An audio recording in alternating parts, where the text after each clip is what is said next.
ہمارے یہ فرشتے یہاں بیٹھے ہیں نا، ہم کہہ سکتے ہیں ذرا بھائی میرا یہ کام کر دینا؟ نہیں کہہ سکتے۔ جبرائیل کو پکار سکتے ہیں، اے جبرائیل ذرا میرا یہ کام کر دو؟ نہیں، وہ عالم غیب کی شے ہے۔ کسی ولی اللہ کی روح اس کو پکار کر کہنا کہ میری یہ مشکل دور کر دے، نہیں۔ اللہ سے کہیں، اللہ کو پکارے، اللہ جس کے ذریعے سے چاہے آپ کی ضرورت پوری کر دے۔ اس ضمن میں میں کہوں گا کہ شاہ ولی اللہ دہلوی نے ایک بات کہی ہے، اگرچہ مجھے اس کی کوئی دلیل اپنے طور پر انڈیپینڈنٹلی کتاب و سنت میں نہیں ملی ہے، لیکن شاہ صاحب کا ایک مقام مرتبہ ہے جو میری نگاہ میں بہت بلند ہے۔ میرے نزدیک دو عظیم شخصیتیں عالم اسلام کی، امام ابن تیمیہ اور امام غزالی کو جمع کریں تو شاہ ولی اللہ بنتے ہیں، اتنی عظیم شخصیت۔ انہوں نے یہ لکھا ہے کہ جو اللہ کے برگزیدہ بندے ہوتے ہیں، اولیاء اللہ، اللہ تعالیٰ ان کی ارواح کو ان کے فوت ہونے کے بعد ملائکہ کے طبقہ اسفل میں شامل کر دیتے ہیں، اور وہ بھی جس طرح وہ ملائکہ اللہ کے احکام کی زمین میں تنفیذ کر رہے ہیں، وہ بھی اسی کام میں لگ جاتے ہیں۔ میں نے عرض کیا کہ میرے پاس انڈیپینڈنٹلی کوئی دلیل نہیں ہے اس کے حق میں، لیکن شاہ صاحب کا فرمانا خود میرے لیے ایک درجے میں دلیل ہے۔ لیکن یہاں ایک تو یہ نوٹ کرنے کا، ملائکہ کا طبقہ اسفل، ملائکہ کا سب سے نچلا طبقہ، اور اللہ کے حکم کی تنفیذ کرتے ہیں تو فرشتے کر رہے ہیں، وہ بھی ہوں، ہمیں سے کیا غرض ہے؟ ہم نہ فرشتے کو پکار سکتے ہیں اور نہ کسی ولی اللہ کو پکار سکتے۔ پکارو اللہ کو۔ قال ربكم ادعوني استجب لكم ان الذين يستكبرون عن عبادتي سيدخلون جہنم داخرين۔ تمہارا رب کہتا ہے مجھے پکارو، مجھ سے مانگو، میں تمہیں دوں گا، تمہاری دعا سنوں گا، قبول کروں گا، اور جو بربنائے تکبر مجھ سے نہیں مانگتے وہ جہنم میں داخل ہوں گے ذلیل و خوار۔ حضور نے ایک بات، مجھے متن یاد نہیں ہے، بہت پیاری فرمائی، دیکھو انسانوں سے تم مانگتے ہو کچھ تو ایک دفعہ تو اس کے ماتھے پر، تیوری پر بل پڑ ہی جاتا ہے، یہ کیوں میرے سامنے ہاتھ سوال کیا، کیوں مجھے اس سے مانگتا ہے، چلیے بعد میں کچھ وہ دے ہی دے، کہ ناگوار گزرتا ہے۔ ارے اس سے مانگو جو کہتا ہے کہ مجھ سے مانگو اور میں دوں گا، وہ نہ مانگنے پہ ناراض ہے، اس سے نہیں مانگتے۔ رات کے آخری ساعتوں میں، یا جسے آپ کہتے ہیں the small hours of the morning, حدیث میں آتا اللہ نزول اجلال فرماتے، جس کو ہم نہیں جانتے کیسے نزول ہوتا، ذات باری تعالیٰ اور اس کے متعلقات کے بارے میں جو بات آ گئی قرآن میں حدیث میں وہ ہم مانتے ہیں، کیسا یہ ہم نہیں جانتے، اس کا ہاتھ ہے کیسا ہے ہم نہیں جانتے، اس کا چہرہ ہے کیسا ہے ہم نہیں جانتے، اس کی ساکھ ہے، اس کی پنڈلی ہے کیسی ہم نہیں جانتے، وہ سنتا ہے کیسے سنتا ہے ہم نہیں جانتے، کیا اس کے کان ہیں، کیا اسے بھی ساؤنڈ ویوز کی ضرورت ہے سننے کے لیے، وہ دیکھتا ہے کیسے دیکھتا ہے ہم نہیں جانتے،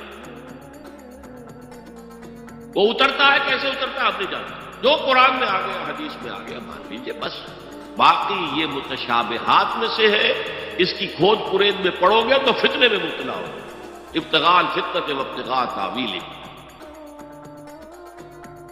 لہذا حدیث میں آتا ہے کہ رات کی آخری ساعتوں میں اللہ سمائے دنیا تک نزول فرماتے ہیں، اور پھر ندا لگتی ہے حل من سائل فاعطیہ، ہے کوئی سوال کرنے والا، مانگنے والا کہ میں اسے دوں،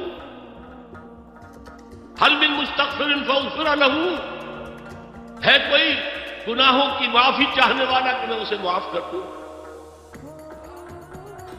ہم انٹا غفیل سو رہے، ہم تو مائل بکرم ہیں، کوئی سائل ہی نہیں، راہ دکھلائیں کسے، رہنم منزل ہی نہیں، راہ کسے دکھائیں، اللہ کے راستے پر چلنے کا فیصلہ کرو، اللہ کی راہ میں جہاد کا فیصلہ کرو، پھر اللہ راستہ کھولے گا، والذین جاہدوا فینا لنہدینہم سبلنا، وہ لوگ کہ جو ہمارے راستے میں جہاد کریں، محنت کریں، مشقتیں کریں، ہم لازماً ان پر اپنے راستے کھولتے چلے جائیں۔ وہ دعا شرک فی الدعا، مانگو صرف اللہ سے، اللہ سے، اللہ سے، وہ چاہے کسی فرشتے کے ذریعے، چاہے کسی فوت شدہ ولی اللہ کی روح کے ذریعے سے، چاہے کسی کو بھی نہیں، براہ راست اپنے حکم سے، اس کی تو قدرت ہے، جو چاہے کرے، کن فیکون، وہ جیسے بھی ہو وہ آپ کی ضرورت پوری کرے گا، وہی ہے کیونکہ مشکلات کو حل کرنے والا ہے، وہی ہے کہ رزق دینے والا ہے، وہی ہے جو مرض سے شفا دینے والا ہے، پکارو اسی کو، مانگو اسی سے۔ اب آئیے، کچھ مراسم عبودیت ہوتے ہیں، مراسم رسم کہتے ہیں کسی چیز کی ظاہری شکل، رہ گئی رسم ازاں روح بلالی نہ رہی، فلسفہ رہ گیا تلقین غزالی نہ رہی۔ یہ قرآن کا بھی ہم اسے رسم الخط کہتے ہیں، رسم الخط، اور یہ حضرت عثمان کے زمانے میں فائدہ ہوا ہے کہ یہ اس طریقے سے لکھا جائے۔ تو عبدیت کے اظہار کے لیے کچھ رسومات ہیں، جس میں سے ایک پر گفتگو ہو چکی ہے، قنوت، والقانتین والقانتات، یہ جو ہے اللہ کے حضور میں چاہے ہاتھ باندھے چاہے ہاتھ کھلے، لیکن ذرا جھک کر گردن میں خم کر کے کھڑے ہو۔ یہ نماز کے اندر جو قنوت ہے، یہ قنوت ہے، یہ بھی اپنی عاجزی کا اظہار ہے، عجز اور تذلل۔ وہ جو ابن قیم کی میں نے ڈیفینیشن آپ کو بتائی، العبادت تجمع اصلین، غایت الحب وغایت الذل والخضوع، ہر درجے میں اللہ کے سامنے پچھ جانا، جھک جانا، گر جانا، رکوع، سجدہ اللہ کے سوا کسی کے لیے۔ اور اس معاملے میں دین محمدی جو اپنی تکمیل کو پہنچ گیا، الیوم اکملت لکم دینکم واتممت علیکم نعمتی ورضیت لکم الاسلام دینا، حضور کی بعثت سے قبل سجدہ تعظیمی جائز تھا، کسی شخص کی تعظیم کے لیے، اس کی عزت کے لیے اس کے سامنے سجدہ کرنا جائز تھا۔ حضرت یوسف کے سامنے ان کے والدین اور 11 بھائی سجدے میں گرتے تھے۔ بچپن میں خواب دیکھا تھا اور 40-50 سال بعد اس کی تعبیر بالفعل ایک اس واقعے کے طور پر سامنے آتا، سجدہ کرنا، جھکنا، سجدہ کرنا، یہ جائز تھا سجدہ تعظیم۔ حضور پر شریعت مکمل، توحید مکمل، اب ہر نوع کا سجدہ حرام مطلق ہے سوائے اللہ کے کسی کو۔ ہمارے مسلمانوں نے بھی اپنے دور ملوکیت میں سجدہ تعظیمی شروع کرا، عدالت کے اندر بادشاہ کے دربار میں جا رہے تو سر جھکا کر رکوع کی حالت، یا آپ کے پڑوس میں جو حیدرآباد کی ریاست تھی، سلام کیسے کرتے تھے، کتنے جھکتے تھے، اور پھر وہ جھک کر وہ سلام ہو رہے، یہ مشرکانہ فعل ہے، مغلیہ دربار میں بھی تھا۔ شیخ احمد سرہندی رحمۃ اللہ علیہ نے کہا غلط ہے، حرام ہے، جائز نہیں۔ دربار میں شکایت پہنچ گئی، آخر مخبری کرنے والے بھی تھے، حاسد بھی تھے، وَمِن شَرِّ حَاسِدٍ إِذَا حَسَدَ، طلبی ہو گئی، بلایا گیا دربار میں حاضری، اور ایسا اہتمام کیا گیا کہ جب حضرت مجدد آگے آئے بادشاہ تک جانے کے لیے تو درمیان میں ایک دیوار سی حائل کر کے اس میں کھڑکی کھول دی کہ اس میں سے جھک کر گزریں گے نا تو رکوع کسی درجے میں تو ہو جائے گا۔ رکوع بھی سجدے ہی کی ایک شکل ہے، سجدے کا ہاف کہہ لیجیے، لیکن یہ کہ جب آیات سجدہ آتی ہے قرآن مجید میں، تو عام نمازوں میں میں دیکھتا ہوں کہ وہ آیات سجدہ والی آیات پڑھی دی جاتی، حالانکہ ان کی ایک خاص کیفیت ہے۔ تراویح میں تو پڑھی جاتی ہے، لیکن پہلے بتا دیتے ہیں کہ یہ دوسری رکعت میں یا پہلی رکعت میں سجدہ آ رہا ہے تو لوگ تیار ہوتے ہیں۔ رکوع بھی اگر فوراً ہو جائے آیت سجدہ کے بعد تو اس سے بھی اس سجدے کا حق ادا ہو جاتا. 12 حضرت شیخ مجدد رحمت اللہ علیہ دربار میں آئے تو اس کھڑکی میں سے پہلے پاؤں گزارے پھر اپنا سر نکالا. کہ جیل میں ڈال دیے گئے کوئی پرواہ نہیں. حاضر ہوا میں شیخ مجدد کی لحد پر، وہ خاک کے ہے زیر فلک مطلع انوار، گردن نہ جھکی جس کی جہانگیر کے آگے، جس کی نفس گرم سے ہے گرمی احرار. وہ ہند میں سرمایہ ملت کا نگہبان، اللہ نے بر وقت کیا اس کو خبردار. دین الہی، دین محمدی کے خاتمے کا اعلان تھا. اب بڑے بڑے مولویوں نے یہ اکبر کو سبق پڑھایا تھا، بڑے مولوی، درباری مولوی، انہوں نے سبق پڑھایا. اللہ کا ایک دن 1000 برس کا ہوتا ہے، اور اللہ کا ہر معاملہ 1000 سال تک ہوتا ہے. اب 1000 سال ہو گئے محمد کی رسالت کو، ان کی رسالت کا دور ختم صلی اللہ علیہ وسلم. اب دوسرا 1000 سال، اسی لیے الف ثانی کہتے ہیں نا، الف ہزار کو کہتے ہیں الف ثانی. یہ دوسرا 1000واں سال جو شروع ہو گیا ہے، اس میں ایک نئے دین کی ضرورت ہے. وہ دین اکبری ہے، دین الہی ہے. اور دین الہی کیا تھا؟ یہ ایک بہت بڑی سیاسی تدبیر تھی، اصل میں بہت بڑی سیاسی تدبیر، اور اس کا ظہور بعد میں بھی ہوا ہے ہندوستان کی سرزمین میں. وہ یہ کہ ہندوستان کی ترقی میں جو چیز سب سے بڑی رکاوٹ ہے وہ مذہبی اختلافات. لہذا ایسا کرو، سارے مذاہب جو ہیں اسے ہاون دستے میں ڈالو، کوٹ کوٹ کے چورا چورا کر کے بناؤ صفوف، اور یہ مذہب سب کا ہو جائے تو مذہبی اختلافات ختم ہو جائے. دوسری بات ان کی سمجھ میں یہ آ گئی کہ اصل میں اختلاف رسالت اور شریعت کی بنیاد پر ہوتے ہیں. لہذا دین الہی بس خدا کو مانو، بس رسالت وغیرہ کو چھوڑو.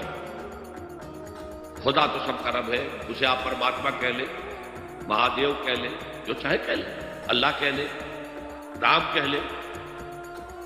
قل ادعوا اللہ الرحمن ایما تدعوا فلہ الاسماء الحسنی. قرآن کہتا ہے تم اللہ کہہ کر پکار لو یا رحمان کہہ کر پکار لو، جس کو بھی تم پکار رہے ہو یہ جان لو کہ تمام اچھے نام اسی کے. یہ فلسفہ تھا بہت گہرا. وہ جاہل تھا، ان پڑھ تھا، لیکن بہت بڑا سیاستدان تھا اکبر، اس میں کوئی شک نہیں. لیکن یہ کہ اگر ایک حکومت پر جو سب سے بڑا مغل اعظم جس کو کہتے ہیں، اس کے زمانے میں مسلمانان ہند جو ہے سیاسی اعتبار سے اپنے عروج پر تھے، لیکن دینی اعتبار سے پاتال کا معاملہ آ گیا تھا. دین محمدی ختم. 1000 سال کا ایک دن ہے اور وہ ختم ہو چکا. اللہ نے اٹھایا مجدد الفسانی رحمۃ اللہ علیہ، اور ان کی درویشانہ مساعی کے ذریعے سے. اب دیکھیے اس زمانے میں تصوف کے ذریعے سے سب سے بڑا شرک آ رہا تھا. وحدت الوجود کی ایسی تعبیرات ہو رہی تھی جو ہماوست بن گئی تھی. ہماوست اور وحدت الوجود کے درمیان تو زمین آسمان کا فرق ہے. ہماوست میں کائنات حقیقی ہے، خدا اس میں حل ہو چکا ہے، اس کے اندر ظاہر ہو گیا. اور وحدت الوجود میں وجود حقیقی صرف اللہ کا، اس کائنات کا وجود کوئی ہے ہی نہیں حقیقت میں. لیکن یہ ختم ہو رہا. اس پہلو سے مجدد الف ثانی کے مجدد اعظم کو اللہ نے کھڑا کیا. شیخ احمد حضرت عمر کی اولاد سے تھے، فاروقی تھے. شاہ ولی اللہ بھی فاروقی تھے. رگے فاروقیم کہتے ہیں شیخ احمد سندھی، میری فاروقی رگ پھڑکتی ہے. اس کے نتیجے میں وہ دین الہی کا خاتمہ ہوا. بعد میں ہمارے ہاں یہ آیا ہے ہندوستان میں برہمو سماج، برہمو سماج. اور گاندھی جی بھی اسی فلسفے کے قائل تھے، وحدت ادیان. اور یہ سیاسی اعتبار سے بہت اونچی ذہنی سطح کی غمازی کرنے والی بات ہے کہ ہندوستان کے اندر کے یہ مذہبی اختلافات کو اگر ہم کسی طرح کھرل کر کے ختم کر دیں، ہاون دستہ میں ڈال کے، کر دیں تو پھر یہ کہ یہاں ترقی ہی ترقی ہے۔ بہرحال سجدہ، گردن نہ جھکی جس کی جہانگیر کے آگے، جس کے نفس گرم سے ہے گرمی احرار، وہ ہند میں سرمایہ ملت کا نگہباں، اللہ نے بر وقت کیا جس کو خبردار۔ تو ہم نے شرک فی العبادت میں پہلے بات کی شرک فی الاطاعت، انفرادی سطح پر نفس معبود، اجتماعی سطح پر عوام کی حاکمیت، بدترین شرک اس طور پر، عظیم ترین شرک، اتنے بڑے پیمانے کا شرک کبھی نہیں ہوا دنیا میں۔ اس کے بعد شرک فی المحبت، مال کی محبت، گاڑے صاحب الدینار وعبد الدینار، وطن کی محبت یا کسی اور شے کی محبت، اگر وہ اللہ کی محبت کے برابر بھی آ جائے، بڑھ جائے تو اور بھی بڑی بات کہنی پڑے گی، لیکن ہمارے پاس شرک سے اوپر کی اصطلاح کوئی نہیں۔ پھر شرک دعا، اللہ کے سوا کسی اور سے حاجت روائی کے لیے، مشکل کشائی کے لیے پکارنا کسی۔ پھر شرک فی مراسم العبودیہ، قنوت ہے، رکوع ہے، سجود ہے، یہ ذل والخضوع کی، کسی کے سامنے جھک جانے کی ایک علامت ہے، سمبل۔ اب آخری ہے اس میں اخلاص، اور اخلاص کی ضد کیا ہے؟ ریاکاری۔ کوئی عبادت اگر دکھاوے کے لیے کی جائے وہ شرک، یہ شرک خفی کہلاتا ہے۔ مال کی محبت کا شرک بھی شرک خفی ہے، نفس کی اطاعت کا شرک بھی شرک خفی ہے، اور یہ سب سے خفی شرک ہے۔ حضور نے فرمایا صلی اللہ علیہ وسلم، من صلی یرائی فقد اشرک، ومن صام یرائی فقد اشرک، ومن تصدق یرائی فقد اشرک۔ جس نے دکھانے کے لیے نماز پڑھی اس نے شرک کر دیا، جس نے دکھاوے کے لیے روزہ رکھا اس نے شرک کر دیا، جس نے دکھاوے کے لیے خیرات کی، صدقات دیے، وہ شرک کر چکا۔ قد اشرکا، قد اشرکا، یہ عربی کے مزاج سے واقفیت ہو، فعل ماضی پر قد جو ہے تو وہ پرفیکٹ ٹینس بن جاتا ہے، کر چکا، وہ شرک میں ملوث ہو چکا۔ من صلی یرائی فقد اشرکا، من صام یرائی فقد اشرکا، ومن تصدق یرائی فقد اشرکا۔ اور تجزیہ کر کے یہاں تک بتایا کہ اگر کوئی شخص نماز پڑھ رہا ہو اور جب وہ یہ دیکھے کہ کوئی اسے دیکھ رہا ہے تو اپنے سجدے کو طویل کر دے تو یہ شرک ہے۔ فرض کیجئے 5 سیکنڈ کا سجدہ وہ کر رہا تھا، اب اس نے 7 سیکنڈ کا کیا ہے، یہ 2 سیکنڈ کس کے لیے؟ اس ایک سجدے کے 2 مسجود ہو گئے، تو 5 سیکنڈ کا سجدہ تو اللہ کے لیے، 2 اس کے لیے شرک ہو گئی۔ ایک اور بات فرمائی صلی اللہ علیہ وسلم، شرک خفی کو پہچاننا اور دیکھنا اتنا ہی مشکل ہے جتنا کہ کسی سیاہ شب میں، تاریک رات میں، کسی سیاہ پتھر پر چلنے والی سیاہ چیونٹی کو دیکھنا مشکل ہے۔ تشبیہ کا بلاغت و فصاحت کی انتہا ہے، جیسے میں نے عرض کیا تھا کہ ایک جوڑے کی 2 جوتیوں کے مابین جو مشابہت ہے، امت مسلمہ اور سابقہ امت بنی اسرائیل کی، ان کے اوپر جو حالات وارد ہوئے ان میں وہی مشابہت ہے۔